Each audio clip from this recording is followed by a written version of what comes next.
Hi, this is Justin Roff-Marsh, and you're listening to the SaasHoles. Welcome to SaasHoles, a show dedicated to issues within the software as a service industry. We are revenue ops with an edge.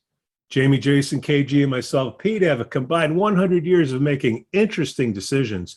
Please subscribe to our weekly newsletter. You like that, Justin? This is the man. Justin Roff-Marsh is the author of The Machine and founder of Ballistix. The team at Ballistix builds customer service and sales functions for organizations that are looking for aggressive growth. Justin's big idea is that salespeople should do nothing but sell. No account management. No proposals.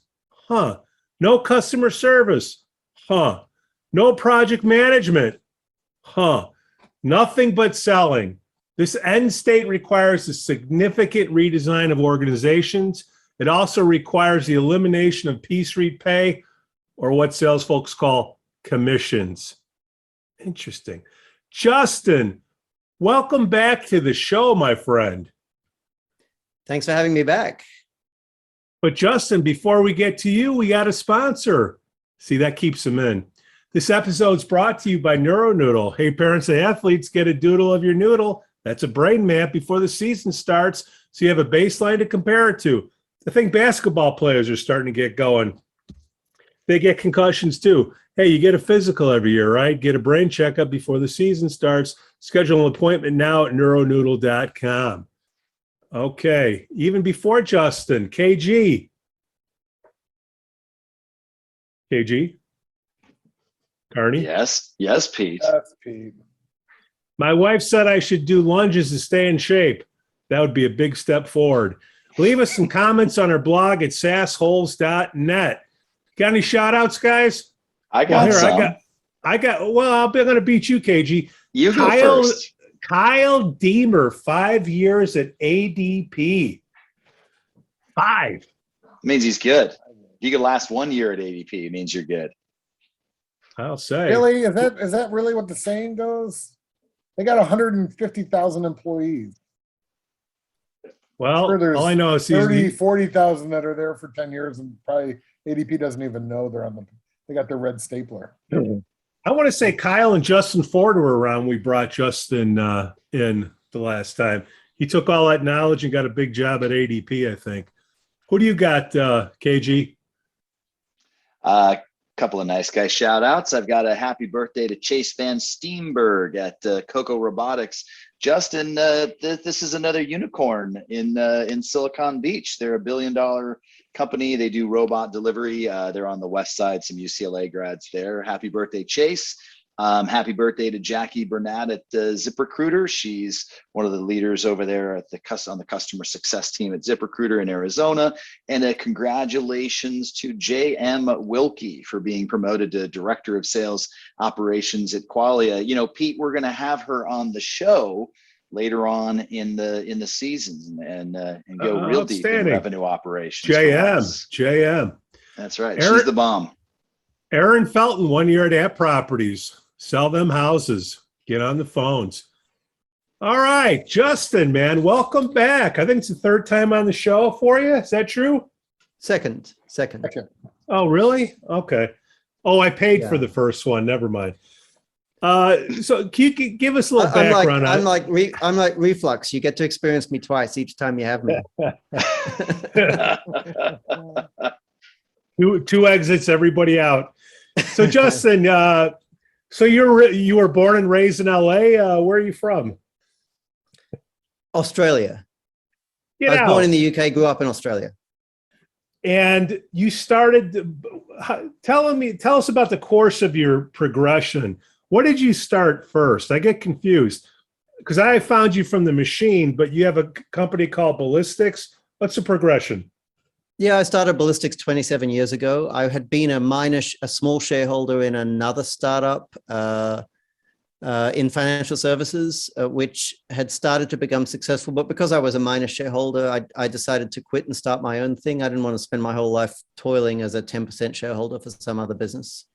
So I started Ballistix 27 years ago, and Ballistix has changed over the years. We've had a few different incarnations. We started off as a direct marketing agency.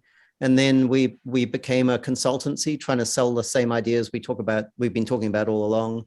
And then we became a consultancy selling fixed duration projects. And then we eventually ended up with the sort of subscription-based model that we have now, which is what we're sticking with.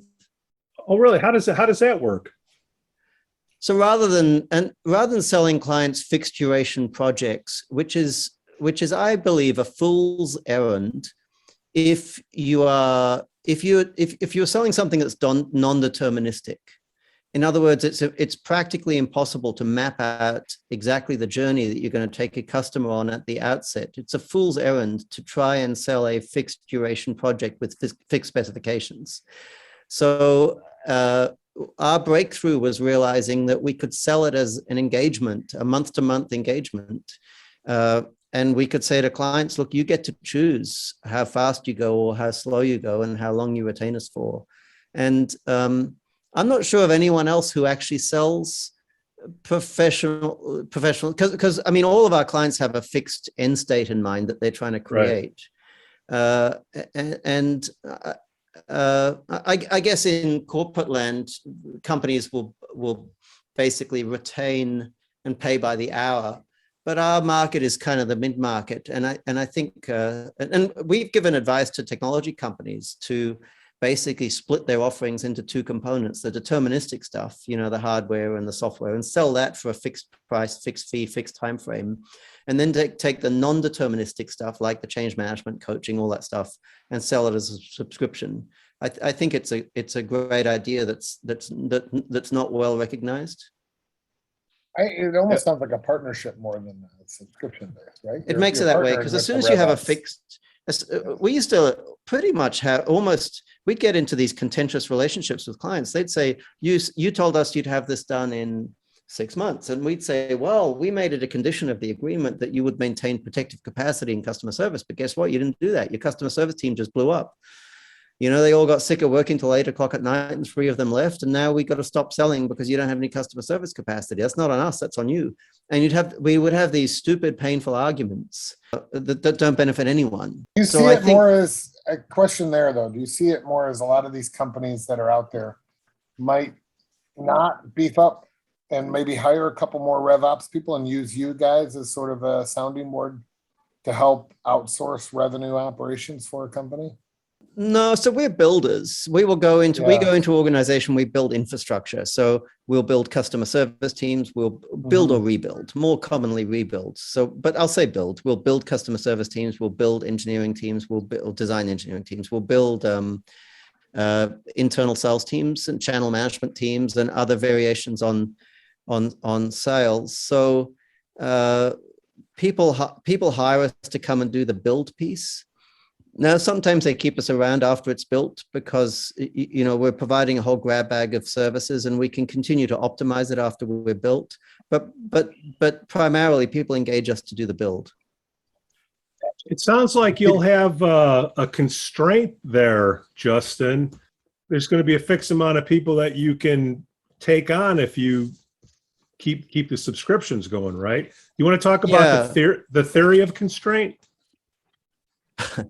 Well, the constraint is our consulting team.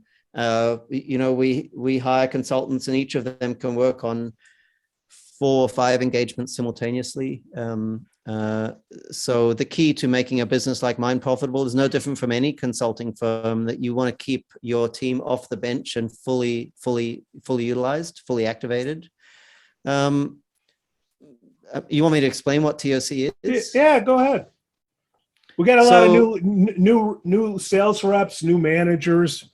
Yeah, so TOC is an approach to scheduling in a production environment that's particularly relevant in knowledge work environments. It's if you talk to any manufacturing person about TOC, they've all read the book, The Goal. So there's a book called The Goal that was written by an Israeli physicist about 30 years ago called Eliyahu Goldratt.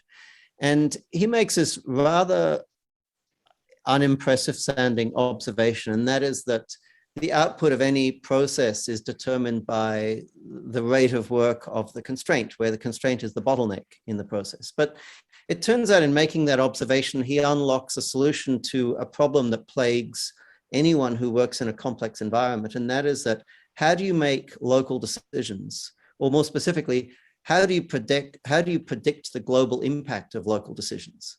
In other words, if I make a mix of product A versus product B, or if I chase customer A as opposed to customer B, which is better for the organization as a whole?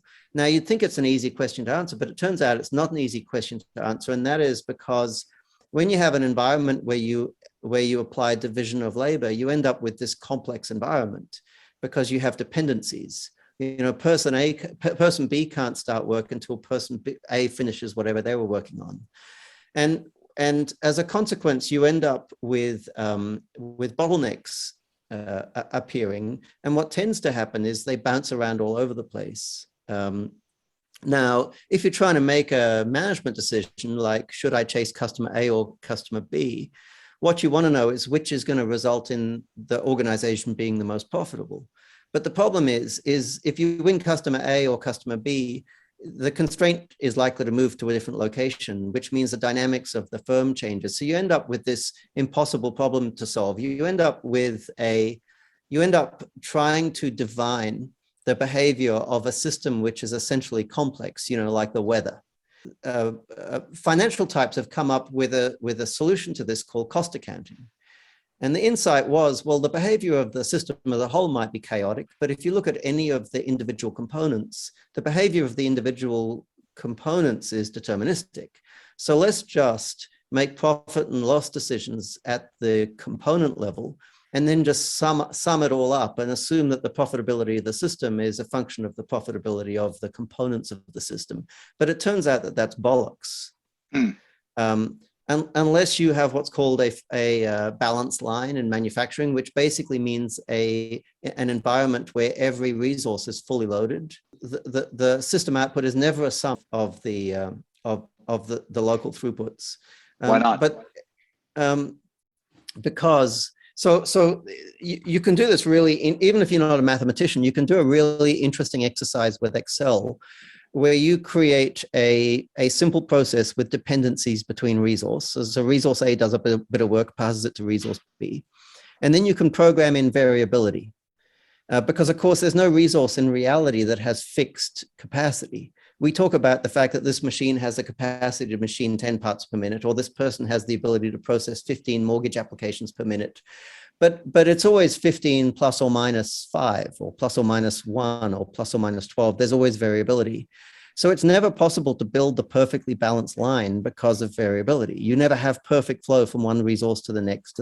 You end up with a bottleneck somewhere. And when you have a series of resources, one passing work to the next, what happens is that variability amplifies across the line. So if you look at a highly productive plant, what you end up discovering is most resources are not activated most of the time.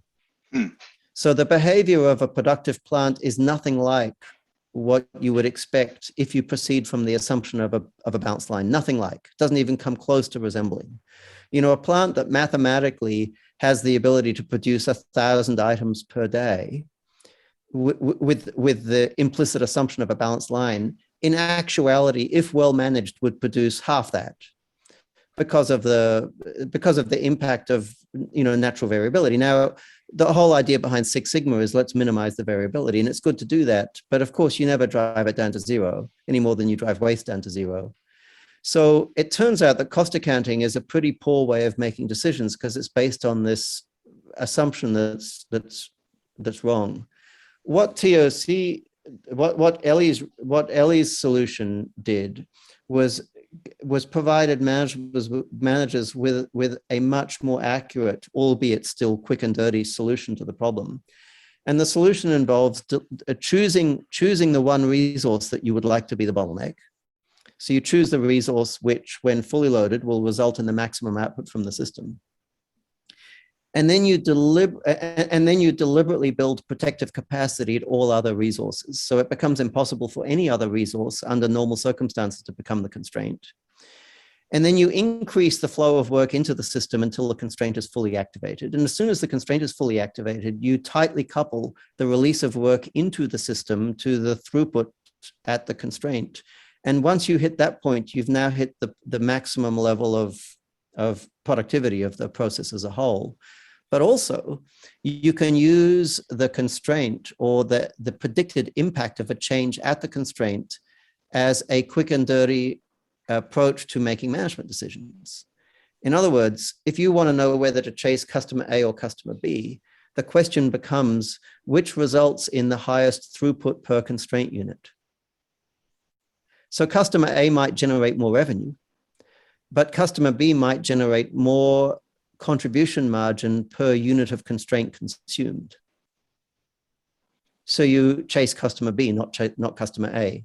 And in most cases, the conclusion that you reach with the TOC sort of decision support mechanism is the exact opposite of the decision that you would have reached if you tried to calculate the profitability, the unit profitability of each customer using the traditional cost accounting based approach.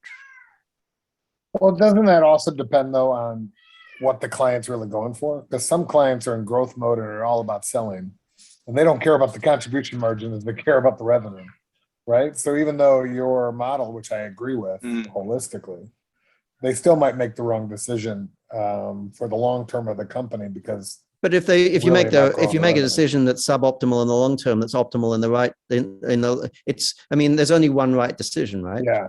So you can't get to the future without going through the past. So the executive of an organization gets to choose, well, what game are we playing? And the game defines whether it's a right decision or wrong decision. There can't be two games.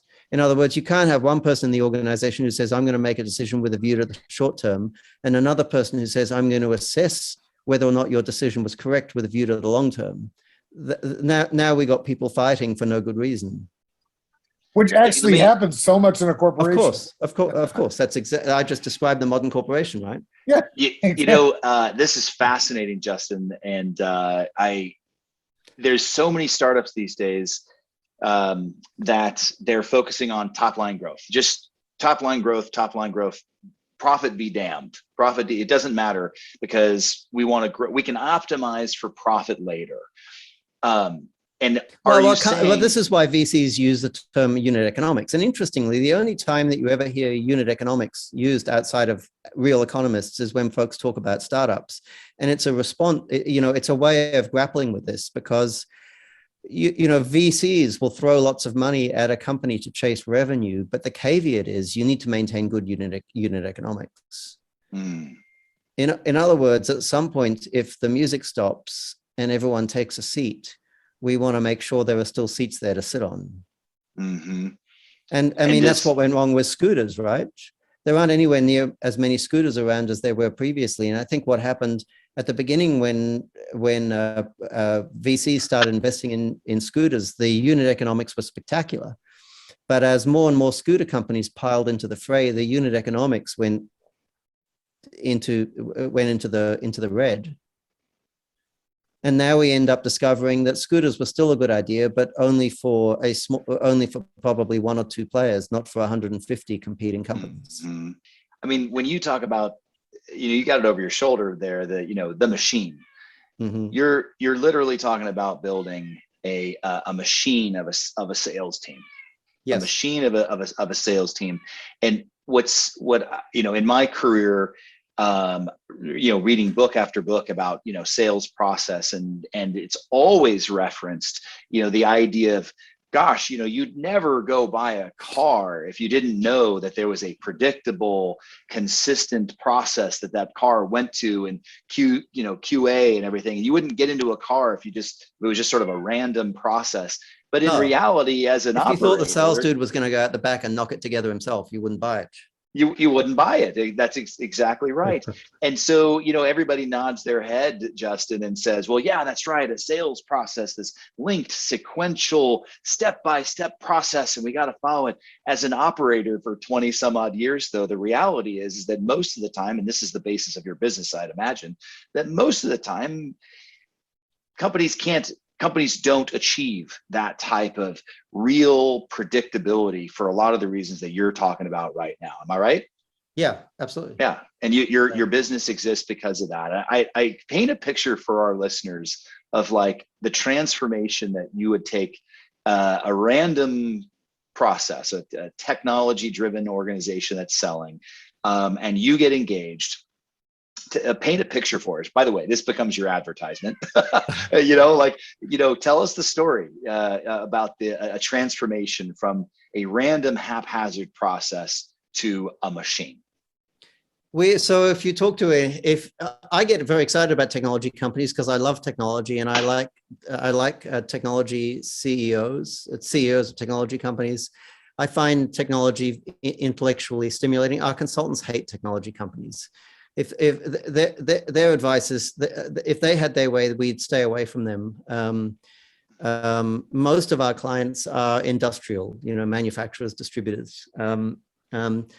The advantage for us of working with the industrial sector is that folks in that sector, they're playing a long game and they have a deep understanding of systems, much, much deeper than tech people, even though tech people think they've got a handle on queuing theory and all of the fundamentals. We don't have that many examples we've worked with a number of them. There's a MSP we've just been working with out of Canada. It's a very large private equity owned MSP that's doing fantastic things. But I think a lot of tech people wouldn't feel that a MSP is really a technology company in the normal sense of the word. The exception would be WiseTech out of Australia, which is a 10 billion market cap company. We've had a hand in their growth. It's not a good example for us. A better example of what we would do is we would go into a traditional organization that has a bunch of field-based salespeople. And those salespeople would probably be called account managers, meaning they're responsible for all sorts of things, and including the ownership and management of accounts.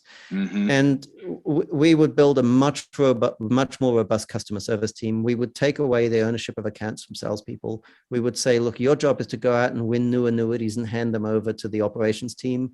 Customer service is now part of operations. Customer service is charged with doing a spectacular job of looking after those annuities that you hand to them. So we want to see amazing on-time delivery performance, and we want to apply the same discipline to all of the other transactional tasks that we would apply to on-time deliveries. So we want quotes turned around in hours instead of days. We want issues resolved at, all that stuff. And once we've done that, we would build an inside sales team, a team of professional salespeople who work inside with headsets on all day, doing nothing other than chasing new business. And we would support that inside sales team with probably a small group of application engineers in the field who run around and perform discrete tasks at the behest of the internal team. So doing detailed requirement discovery, demonstrations and the like. And if in the case of a detailed requirement discovery, they would feed specifications to design engineering in order to, which tech people would call sales engineering or pre-sales. They call it pre-sales engineering, to do, concepts and proposals and the like. And salespeople would just chase business. So a typical salesperson would sit on a list of 80 to 100 open ops. They would pursue those ops from beginning to end, and they would marshal the input of a cast of specialists to perform every activity that isn't strictly defined as a selling conversation. They have all the selling conversations. And if they win $1 million deal, they get to ring the bell and celebrate it, in spite of the fact they never left their chair. And there was a cast of characters who were involved in chasing that business. So, Justin, you've talked about getting rid of, at-risk pay. First of all, what is at-risk pay, and what in the world are you talking about? Let's get ready to fight. So I don't call it at-risk pay. I call it piece rate pay. What is that? And the reason I call it piece rate pay is because sales didn't invent this crazy idea. This crazy idea, like most ideas, came out of production environments, didn't come out of sales environments. It used to be in production environments, what you would do is you would divide up the work and allocate it to independent operators who would perform the work and charge you on a piece rate. And you still see this. If you go to Latin America, you'll find textiles companies who will sub-work out to people who make garments, and they'll get paid X number of cents to make each garment. So the correct term is piece rate. Now, rather than answering the question, why would you eliminate it in sales? It's interesting to think about, well, why piece rate pay got eliminated in production? Because it got eliminated 20, 30 years ago. And the reason it got eliminated in production environments is because you don't, and we've already discussed this, you don't maximize the output of a complex environment by maximizing the rate of work of the individual contributors. And I never finished telling you the Excel thing. If you design a system in Excel where you have dependencies, and you attempt to load each resource, so each resource is fully activated, what happens is that work in progress goes to infinity, and the output of the system goes to zero. So piece rate pay assumes that if we maximize the rate that each worker works, we maximize output. But that's not actually, if you have division of responsibilities, that's not how things work. Now, if your sales function looks like the picture that movie The Founder painted at the beginning of the movie, you know, where Ray Kroc was driving around, dropping in on hamburger stands, demoing the Mixmaster machine. If that's what your sales process looks like, nothing wrong with piece rate pay, because you've loosely coupled the relationship between the salesperson and the manufacturer. You know, you have a pile of inventory, you make stuff, you put it in the pile, and the rep comes by and grabs a couple, puts them in the trunk of his car, and drives around trying to sell it to people. But in the modern organization, it isn't practical to loosely couple sales from engineering and fulfillment. They need to be tightly coupled. And if they need to be tightly coupled, then that means you don't want the salesperson to sprint all the time, which means it doesn't make sense to give the salesperson an incentive to sprint all the time. But if you make things worse by dividing labor within the sales function, meaning the salesperson only has selling conversations, the marketing team is responsible for what salespeople call prospecting. In other words, finding folks for salesperson to talk to. If the executive team is responsible for designing the propositions that salespeople are going to take to market, if engineering is responsible for solution design and proposals, customer service is responsible for simple proposals, order processing, issue resolution, you now have this complex division of responsibilities. To go to one actor in this fairly complex drama and say, we want you to sprint like your life depended on it, is idiotic. Like, if you really believe that that's sensible, you deserve whatever you got coming. Somebody once said to me, you know, gosh, maybe we should pay our salespeople more commissions, and that will result in more productivity. And of course, you're saying, of course, that's just, as you would say, bollocks. That doesn't translate. You know, you keep paying them more on a piece rate basis, and you'll get more productivity out of it. And that's a load of bullshit. Well, so the interesting thing is it can work in certain circumstances, and so I want to introduce. This isn't my argument against commissions, but there's an academic argument against commissions that was well summarized by Daniel Pink in that, I forget what it was called. Drive, yes, yeah. Now, he points out that there have been a number of academic experiments where they test the impact that piece rate pay has on productivity in knowledge work environments. And it turns out that in knowledge work environments, piece rate pay causes productivity to go down, and to go down significantly. And the conclusion that the academics have reached is, in knowledge work environments, the work tends to be its own reward, and piece rate pay gets in the way of work. It interferes with the work. In other words, you're better off giving people a pleasurable environment to work in, giving them work that is fulfilling, and allowing the work to provide, or the productivity to provide, motivation. And if you try and tamper with that, with kind of artificial stimulants, you end up doing more harm than good. Now, it would be tempting to think about sales as a knowledge work environment, and all salespeople would argue that yes, this is a knowledge work environment. But the interesting thing is, I know from my early career as a sales manager, where we paid people almost 100% commission, and we recruited people like crazy to maintain a sales team, oftentimes the best performing salespeople were not the most talented communicators. They were the people who prospected relentlessly. You know, they made call after call after call after call after call after call. I had one guy, his name was James Krishna. I'll tell you his name because it's a fairly common name. at least where he came from. It was a fairly common name. And James was exactly like that. He spoke broken English. It was very difficult to understand it, but he sold a shit ton of insurance because he called person after person after person after person after person. Now, interestingly, if you gave an academic James to look at and you asked, is this knowledge work? They would probably say, no, this is not knowledge work. Now, it turns out that if you have someone who isn't doing knowledge work, let's say you have a guy with a shovel digging holes, turns out that if you have a person doing physical labor, piece rate pay actually works. The more you pay them up to a certain point, the more holes they dig. So there is an argument that in the most primitive of sales environments, with the most primitive of salespeople, you can increase productivity with piece rate pay. The problem is not a lot of salespeople and not a lot of sales managers would want to argue that is the nature of environment that they're running. But you and I both know that there's a disturbing number of cases where that's exactly what's going on. If you pay somebody 100% commission, you have 0% control of what they do. Of course, right? Of course. I mean, that's my big problem with it. It's like I don't want to make critical behaviors optional.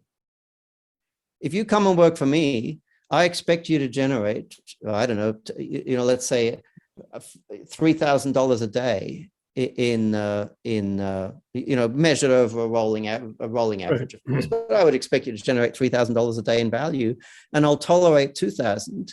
And if you generate 4,000, I'm probably going to investigate you to figure out what you're doing illegal, because you're obviously up to some kind of strange mischief. But whatever the behaviors are that result in a normal operator generating $3,000 a day, I'm going to make those behaviors compulsory, not optional. The other problem with commissions is you don't get the real story anyways. There's no incentive for a rep to tell you this deal is going south and going south quickly, because they're going to get, the bad news is going to get discovered sooner or later. If they know it's going to go south, they're looking for a new job. Where I think Ballistix really comes into play, Kevin, is when, and I've dealt with this at companies, where a rep says they're not, where rep and managers say they're not selling enough because the quotas are too high. Now, I've never heard of that situation. I've experienced it, but I don't know why we would sit there and have an appetite to suffice sales reps when they say, well, I'm not selling because our quotas are too high. It should be the exact opposite. I'm selling as much as I can, and I can't hit quota. Well, then maybe quotas are too high. Hold on. You're a revenue guy. How do you go into a budget showing that you're going to pay everybody's salary? The expenses are going to look too high, right? Well, that is a huge, when you switch and say, we're just going to pay everyone on their OTE, or a little bit more than their OTE, depending on where they're at usually. That's probably one of the most difficult things of implementing the no pay at risk to a company that's already been out there, that is no longer owned by the founder, owned by a PE firm. I'm sure you don't work a lot with PE firms and making this complete pivot. We do, but private equity firms are easy to work with because they understand math. So it's easy. We love private equity firms. We love private equity. So the mathematical argument here is nothing like what people make it out to be. So if you employ a salesperson on an at-risk basis, maybe you employ them $60,000 a year with the potential to make $300,000, let's say. Or as Pete acknowledged, you don't have control over what behaviors they exhibit. And as you mentioned, you have this reality distortion field. Whatever they're telling you is a distortion of what's actually happening in reality. And the consequence of both of those things is it takes you a year to fire them. Because even the most incompetent of salespeople has a pipeline that increases month after month after month. And even the most incompetent of salespeople have a reason why the pipeline is increasing and deals aren't appearing. And of course, the answer is the big ones are just about to land. So it takes you about a year before you've amassed the evidence that you truly need to be able to kick them out. And if you sum up how much you've spent on them over that period, even though you're only paying them a base of $60K, it sums up to $60,000. In our world, if we employ a salesperson, we will say, look, if the market value of a salesperson is 300 grand, we'll pay you 300 grand starting day one. but we're going to be measuring your performance from day one onwards, and you're gone in 6 weeks. If we can't see that the trajectory that you're on is going to cause you to hit a steady state that results in you producing the numbers that we need you to produce to justify a $300,000 salary within about 60 to 90 days. It's usually, just for the listeners, I've always heard it's about 5 times OTE is where we want you to be. So you need to produce, if it's 300,000, you need to be thinking 1.5 million a year, right? Is that what you're thinking as well? At least, so this whole, at least in SaaS companies, who knows? That's getting into a different discussion, which is what multiple of salespeople's salary should you expect them to earn, and that's a Pandora's box. But if we leave that aside for 1 second, my point is that it actually turns out to be cheaper to employ someone, pay them the amount that you ultimately would expect them to earn, manage them properly, and fire their dumb asses after 6 weeks if it looks like they're not going to make it. It's much cheaper than having the walking wounded staggering around like zombies for a whole year before you finally eject them from the firm, because they do an enormous amount of damage to your organization in the process. It's not just the $60K you had to pay them. It's that they made you look stupid to all the other employees, and they pissed off a bunch of other customers who one of your other more capable salespeople could have sold. Yeah, and I'm going to give a shout out. There is a technology out there. I know you like technology that allows companies to discover behaviors prior to a year. Because I totally agree with everything you just said. And there's this new technology, I don't know how new, it's a couple of years old, People AI, where they basically can monitor all activity of a sales rep's emails, LinkedIn profiles, phone calls, and identify what they're really doing. And I think it's great exposure for anybody in revenue operations. Totally would adhere to it, because what they do is allow you to uncover the truth on an account that's supposed to come in. These big whales are going to come in, and then you can look and say, no one in procurement is talking to you anymore, and none of the leaders are talking to you anymore. You're talking to an executive assistant and a lower level person. This deal is not coming in, and I could fire your dumbass now, as you just said. There's some old technology that enables managers to define whether or not their people are productive and to make that decision quickly. It's called proper management. Supervision. Yeah. So one of the problems we have with our client sales environments is there's no one who has any experience or any understanding of how to manage salespeople. And for me, it's frustrating because I started my career selling life insurance products. We knew, even though we paid people 100% commission, we knew back then that commissions did not motivate people sufficiently to cause them to perform the requisite behaviors. The requisite behaviors were too unpleasant for the money to be a sufficient motivator. So we made those critical behaviors compulsory. We said you have to come to work in the mornings with your suit and tie on, and you have to stand at the telephone until you've scheduled your 3 appointments for the next day. You can't even go to the restroom until it was a military boot camp style environment. Now, some of our salespeople, this is 30 plus years ago, earned $200,000, $300,000, $400,000 a year, which was a lot of money back then. But the money alone would never have motivated them. It was the fact that we put them in this environment, this military environment. You'd be canceled nowadays. In fact, definitely. You come back 30 years later, you could be under fire right now. We should edit that out of our podcast. Oh my exactly. goodness. Yeah. All right, Justin, should revenue always be the responsibility of operations and not sales? Yes, revenue should be an operational responsibility, not a sales responsibility, obviously. Yeah. Obviously. I mean, I've doesn't read your everybody book. know I've that? got it sitting over here. My wife thinks it's, my wife always questions why I'm reading your book over and over again. So you want me to explain why, right? I explain it not to me, explain it to your wife.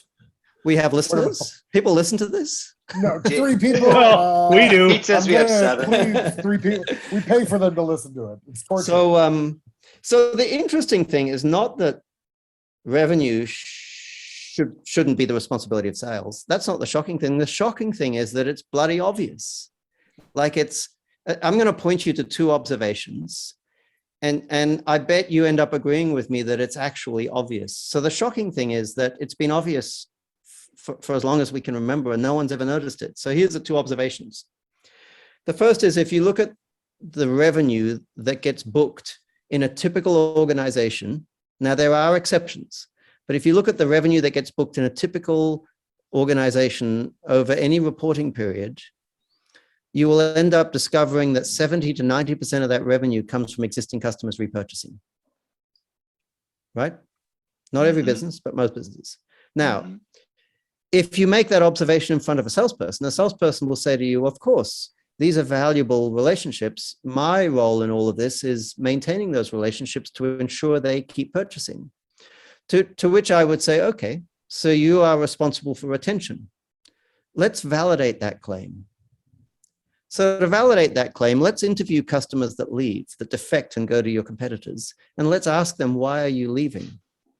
So it turns out in most organizations, and there are exceptions, but in most organizations, if you check why customers are leaving, the top 3 reasons, and these are almost always the top 3 reasons, and they lead the others by a country mile. The top 3 reasons are they're not happy with the vendor's on-time delivery performance, number 1. They're not happy with pricing, number 2. Or they're not happy with the product, number 3, meaning either the attributes of the product or the product range in the case of a multi-line vendor. That's why customers leave. No mention of the salesperson and the relationship that they had. If your customers tell you that they're leaving because they don't like the salesperson, then you have fundamental problems with your operational efficiency. Your organization has a whole bunch of problems. You shouldn't be even thinking about sales. You should be fixing those problems, because if a customer leaves because they don't like the salesperson, it's because you've got a salesperson sitting there like the Dutch boy with his thumb in the dike, trying to protect the customer from operations. But in normal, relatively well-managed organizations, 90% of revenue or 70% of revenue comes from existing customers repurchasing. And if customers leave, they leave because of operations, which means operations should be responsible for revenue. And sales should not be responsible for revenue. Sales should be responsible for what I call new business dollars. And new business dollars is not revenue. It's the net present value of new annuities that the salesperson has won. So in SaaS, this is a perfect example. The net present value calculation doesn't just sum up the stream of future payments. It sums up the stream of future payments and then discounts the sum for uncertainty and for the cost of capital. So the uncertainty that's inherent in customer relationships, if you do the NPV calculation, is already factored in. What that means to a salesperson is you've just won a new account. They've signed a contract or clicked a button that says they're going to spend $50 a month. And statistically, we know that piece of business is worth $12,000. We're going to hold you accountable for $12,000. And we're going to hand that account across to operations. And that means that customer success, which should be a part of operations, will do a proper job of onboarding that account. And then customer service thereafter will do a proper job of managing it. How long they stay for has nothing to do with the salesperson. The salesperson gets credited with the $12,000. And because we don't pay commissions, it's not like we're double counting revenue. It's just a metric that we use to keep score. So fascinating. When you don't follow this process, which a lot of companies don't, including one I work with, what happens is all the sales leaders and sales management end up doing analysis on things that are not leading them to new sales, but more pointing the finger of, hey, this didn't renew and that's why, and this, and it's so much time wasted in corporate bureaucracy. It's amazing how this could be streamlined, but you almost got to streamline it. I don't, just in my opinion, is you got to streamline it before the culture, takes hold, and the president is the next sales guy and has been doing it this way for 25 years or 30 years. Very difficult in those situations. I think it's probably best for you to come in right when the founders are trying to scale. And thinking about moving on to that next, retiring or hoping that their business exceeds while they're no longer in place. Yeah, we like to work for founder-led businesses in the sort of 50 to 300 million range because they're big enough to do adventurous stuff like this. They've hit diminishing returns. So, they're past the stage where they can grow the business just by dumb luck. If you have a $100 million business and you're trying to grow it at 20% per annum, there are competitors who are hell-bent on ensuring that you don't achieve that. So dumb luck's not going to cut it. But at that scale, the founder's probably still involved in the business. And, I can tell a lot by the questions. If I'm talking to an executive, I can tell a lot by the questions they ask. Progressive executives who are going to do a good job with this, what they're interested in is this true? They're interested in, are these ideas correct? Executives who are not so progressive, who are going to screw this up, they always ask the same question, and that's, who else has done this? For me, that's a tell. As soon as someone asks, who else has done this? Can you give me references? I lose interest. I mean, we still may sell them, of course, but for me, it's like it's gone to like 40% whether or not they're going to have success with this. Because they're not innovators. They're not open. Exactly. Yeah, exactly. They're not interested in what the truth is. They're interested with whether they're running with the right crowd or not. And I know we're coming up on our time, but I just wanted to show you. I can't really get it on here, but here's your book, all duck-eared and everything. I read it all the time. I knew exactly where it was. Geez, Jamie, this is the most animated you've been on all the episodes. He gets excited by this stuff. I do. Revenue operations. That's my. I love it. I love it. Yeah, the specialization that you talk about, Justin, is amazing. And my co-hosts here are coming from a company that believe that the salesperson owned the account forever. You sell it, you manage it, and you have it forever in a lot of instances. And I never believed in that. That's special, just like a factory, just like a assembly line. And at ZipRecruiter, we did this, Justin. Now, probably not to the degree that you would prescribe, but the salespeople would close new business and immediately hand it over to another entity. Yep. Period. End of story. We don't want them to be focused on the onboarding and the customer success and the ongoing relationship, because we want them to get really, really good at one thing. And in fact, we took salespeople and broke them down even by channel. So for example, chat sales, just retiring their quota through one channel of chat. Chats would come in, all they handled was chat, so they became specialists in that line. Phone sales, the inbound phone calls, we had a separate team that just did inbound, as opposed to a salesperson. And we learned this the hard way, Justin. We had salespeople that would take a chat, a phone would ring, and then we'd have leads saying, hey, call these leads. And that challenge of forcing them to choose, Justin, we were allowing the salesperson to choose what of those three channels they call. And we learned that the hard way and realized we had to get to a level of specialization. And then you punish people who use chat, but ultimately you want people to use chat because it's asynchronous rather than synchronous. Yeah, exactly. So that level of specialization, I fully agree with, but not, it's 2021 and you come across it all the time. People don't always agree on that, especially, I'm sure, with some of these customers that you're dealing with, where you're selling long relationships where they're going to buy a shit ton of parts or something for a long period of time. Doesn't that relationship matter? That you're gonna, I'm good at developing relationships. I'm sure you've run into that a ton of time with manufacturers. Yeah, so I have no problem with the word relationship. It's when you put an S on it that it becomes problematic, because my view is a vendor should have a relationship with a customer, right? But the relationship should be between the vendor and the customer. So where you run into problems is where the vendor doesn't have a relationship with the customer because you have a salesperson in the middle who's trying to be the owner of the relationship.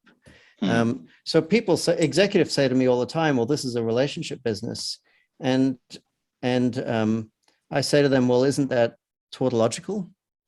Like, doesn't every business have a commercial relationship with its customers?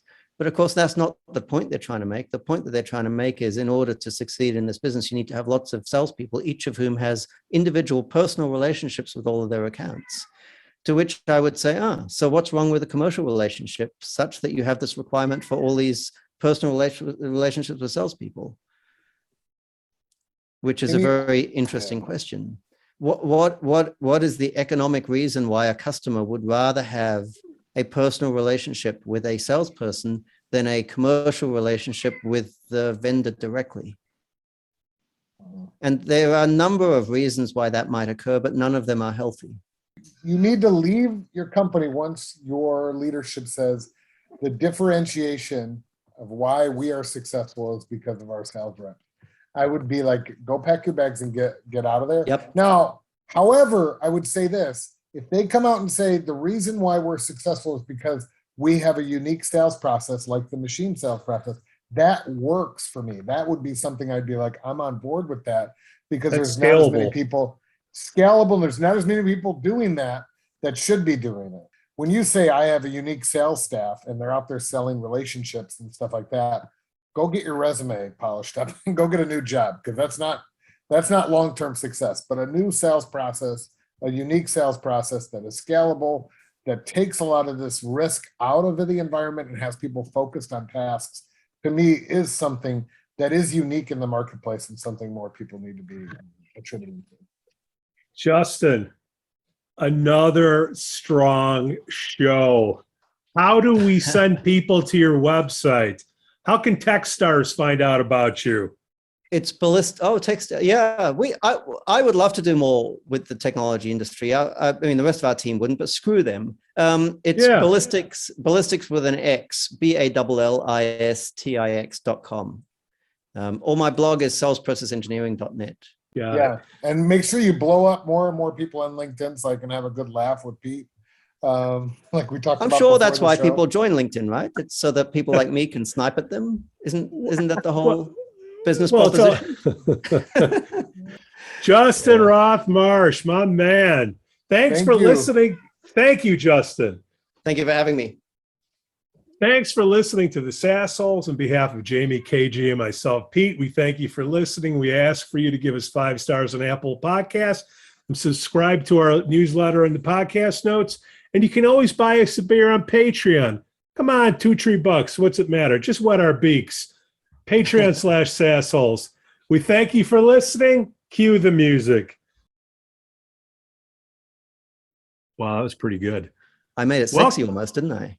I'm not sure SaasHoles should be made sexy. You put the ass in sass.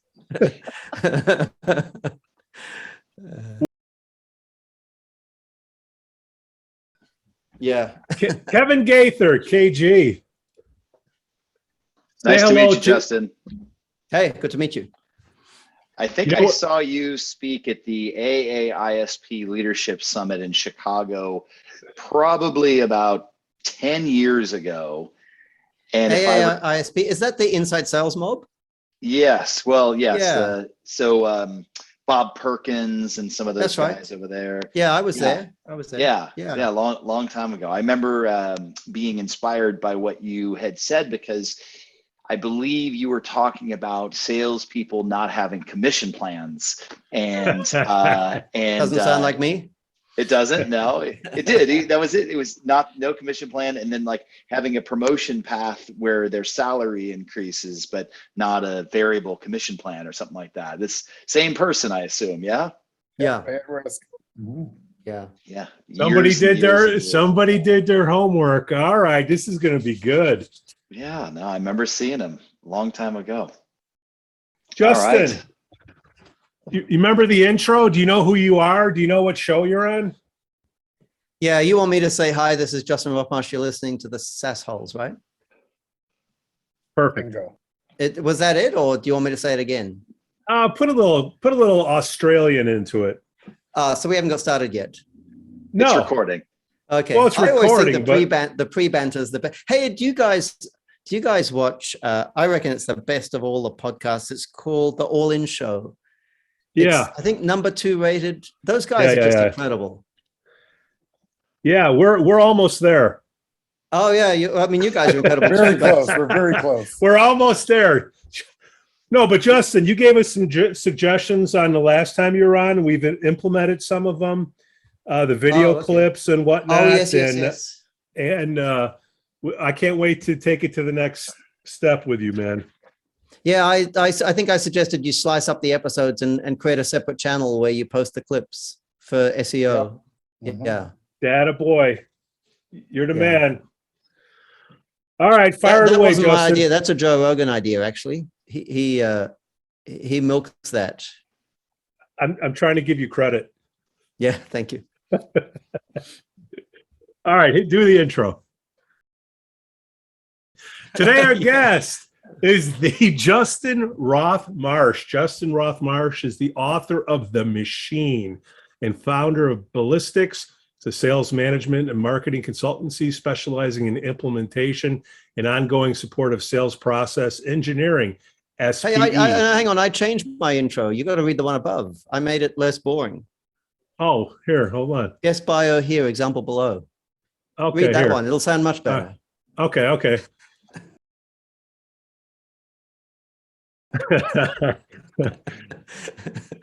Justin Hopefully not Roff-Marsh is. sexy. We're not going for sexy here. No, we get this. Justin, we have 4 questions we want to make sure we get to. Yeah. And then KG or Jamie, you guys, why don't you guys ask them so that I don't hog it? Let's start. KG, ask why should pay at risk go away, or however you want to. I just want to see you get eaten up. That's all. I think Yeah, you got it. I think he's too smart for this, Pete. No, I don't think he's going to fall for the trap you're setting him. I'm Yeah. fascinated by it. And Justin, just wet our beak. I have the. Do you want to see something? Yeah.